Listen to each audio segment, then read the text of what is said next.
বন্ধুরা, আমি এসে গেছি আবার তোমাদের কাছে একটা নতুন রেসিপি নিয়ে। কি বানাবো আমি তাই তোমাদের সাথে শেয়ার করব। দেখো আমি পটল দিয়ে, ডিম দিয়ে, আলু দিয়ে কাইগে বানাবো, ডালনা বানাবো। তো সেইটাই তোমাদের সাথে শেয়ার করব। দেখো তার জন্য আমি কি কি নিয়ে নিয়েছি। এই যে পটল নিয়েছি, পটল আছে, এই যে ডিম আছে, টমেটো আছে, আর আদা আছে, আলু, পেঁয়াজ, রসুন, আর বেসিক মশলা তো ধনে জিরে, গরম মশলা ও তো আছে। তো চলো এগুলো কেটে পরিষ্কার করে নিয়ে আমি আবার তোমাদের কাছে আসছি। তোমরা সঙ্গে থাকো আর দেখতে থাকো। দেখো সব কেটে মশলা রেডি করে নিয়ে আমি চলে এসেছি। এখন আমি কিভাবে বানাবো সেটা তোমাদের সাথে শেয়ার করবো। সবার আগে না আমি সব ভেজে নেবো। এই যে পটল, আলু, সব ডিম সব ভেজে নেবো। তো আমি ডিমগুলো এখন ভাজতে রাখছি। এই যে তেল আমার গরম হয়ে গেছে, তাই ডিমটা আমি এখন ভেজে নেবো আগে। এই যে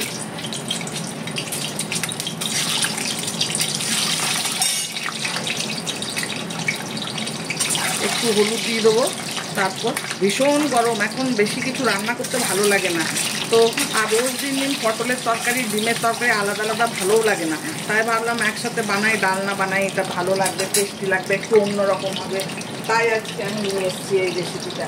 আর ভালো লাগবে, শীতের দিনে হলে আরও বেশি ভালো লাগে। তো এখন এমনিও ভালো লাগবে, অনেক দিন না বানালে তাও ভালো লাগবে। আমি এখন এটার উপরে একটু তেল দিয়ে দিচ্ছি, একটু নুন দিয়ে দেবো। এই যে ভাজা করে নেবো ভালো করে। আর মশলা আমি পিষে নিয়েছি, এই যে মশলা রেডি করে নিয়েছি। এই দেখো এখানে আদা, টমেটো, রসুন একসাথে পিষে নিয়েছি। আর এই যে পেঁয়াজটা পিষে নিয়েছি। এইটা আমার লাগবে।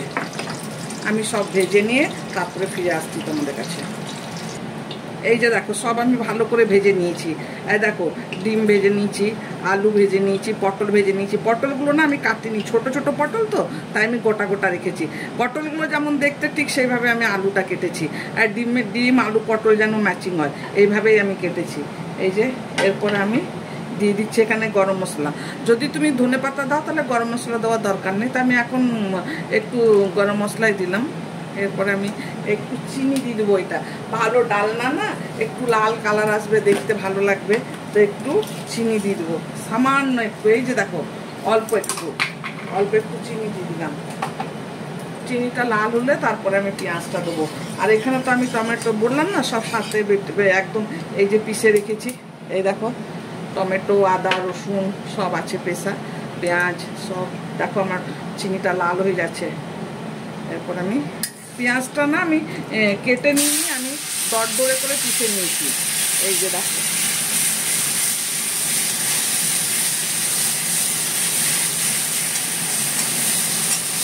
পেঁয়াজটাকে ভালো করে ভাজতে হবে, তারপরে আমি এই মশলাগুলো দেবো।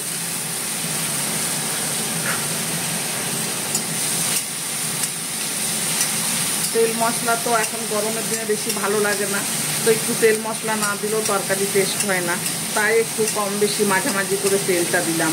এই যে দেখো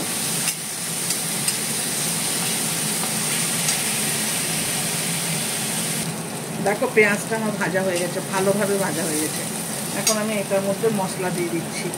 ধনে পাউডার, এই যে ধনে পাউডার, জিরে পাউডার, আর লঙ্কা পাউডার। বেশি ঝাল দেবো না, গরম চিটচিট করবে, তাই অল্প অল্প করে দিলাম সব। এই যে অল্প হলুদ পাউডার। এরপরে আমি এই যে এই পিউরিটা দিয়ে দেবো, টমেটো, আদা, রসুন।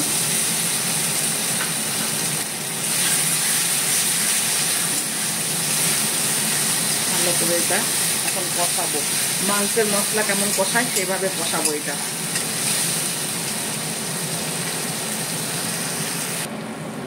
এই যে দেখো মশলা থেকে তেল ছেড়ে দিয়েছে।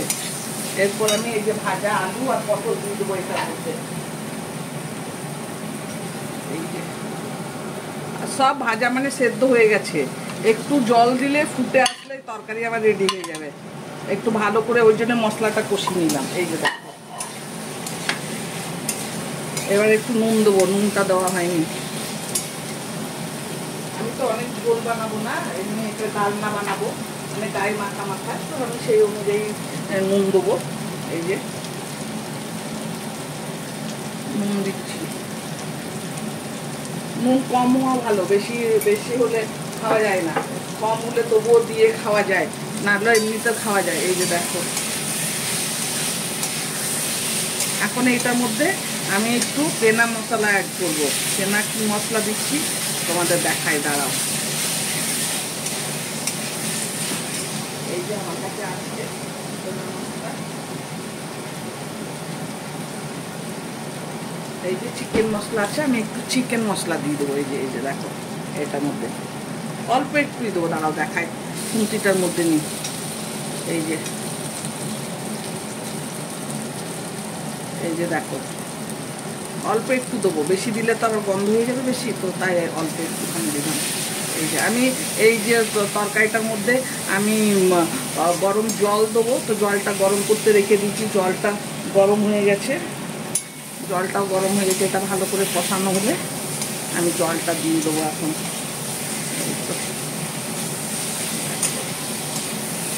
এই যে তেল একদম ছেড়ে দিয়েছে, দেখো এবারে নিচে লেগে লেগে যাচ্ছে। আমি এই যে গরম জল করে রেখেছি, গরম জলটা দিয়ে দেবো।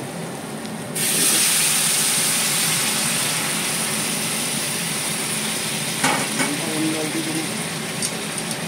এটা ব্যাস সব সেদ্ধ হয়ে আছে, ভাজা হয়ে আছে ভালো, একটু ফুটে গেলেই হয়ে যাবে। এই যে আমি একটু নুনটা চেক করে নিই হাতে দিয়ে, নুনটা কেমন আছে কম বেশি। এই যে একদম ঠিক আছে, কিচ্ছু দিতে হবে না আর। এই যে এরপর আমি ডিমগুলো দিয়ে দিচ্ছি এটার মধ্যে। এই যে একটু ফুটবে, আমি ঢাকা দিয়ে দেবো এখন। এই যে দেখো ডালনা একদম রেডি হয়ে গেছে, কালার কেমন হয়েছে দেখবে, বলবে আমাকে কমেন্ট করে। এই যে দেখো একদম রেডি, এই যে এই দেখো। এরপর দেখো যদি চাই আবার তোমরা গরম মশলা দিতে পারো, ধনে পাতা দিতে পারো, ঘি দিতে পারো, কিন্তু প্রচণ্ড গরম, আমি তাই আর কিচ্ছু দেবো না, আমি এটা এখানে স্টক করে দেবো। শীতের দিন হলে তো সব কিছু অ্যাভেলেবেল থাকে, তো ওইগুলো তো দেওয়া যেতে পারে। ঘি তো আছে কিন্তু আমি কিন্তু দেবো না ঘি, বললাম না যে প্রচণ্ড গরম, তাই আর ঘি দেবো না। এই যে সব সেদ্ধ হয়ে গেছে, একটা দুটো আলু আমি ভেঙে ভেঙে দিচ্ছি এইটা গ্রেভিটা গাঢ় হওয়ার জন্যে। এই যে দেখো, দাঁড়াও তোমাদের প্লেটে নিয়ে আমি দেখাই কেমন হয়েছে। এই যে দেখো হয়ে গেছে, পটল দিয়ে, ডিম দিয়ে, আলু দিয়ে ডালনা। তোমাদের কেমন লাগলো রেসিপিটা অবশ্যই কমেন্ট করে বলবে, আর ভালো যদি লাগে তাহলে লাইক করবে, শেয়ার করবে, নতুন বন্ধুরা তোমরা সাবস্ক্রাইব করে দিও। এই যে দেখো এমনি এমনি নতুন নতুন কিছু কিছু রেসিপি নিয়ে আমি তোমাদের কাছে আবার আসবো। তো এখনের মতো আমি যাচ্ছি।